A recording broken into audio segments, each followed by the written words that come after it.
ตาเบามาบางนี่ไว้ปั่นกันเนาะ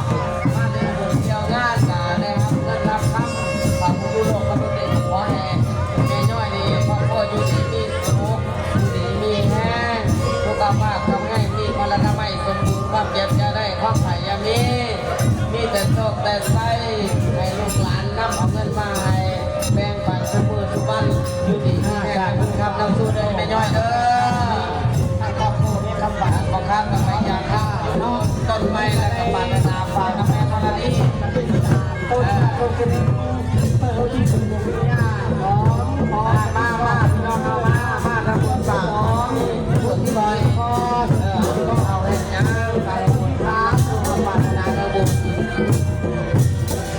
งานเมื่องานบุญแบบนี้บุญที่เราเป็นตัวงานขอให้ปังสุขภาพของของงานนี้เพื่อให้ทุกคนท่านหลังจากแห่บังไฟแล้วนะครับไปเส้นไปเบิ่งเลยน้องเด้อบังไฟบ้านเฮามันสิบันหรือมันสิลงขอผู้สร้างพญาแถน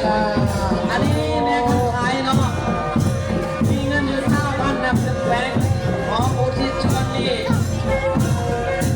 ขอให้อุทิศชนนี้เกิดดวงวิญญาณของพ่อจากพ่อและแม่บ้างพอมาจบภาพจำเอาในงานบุญบ้างไฟประจำปีในครั้งนี้ในวันนี้เนาะ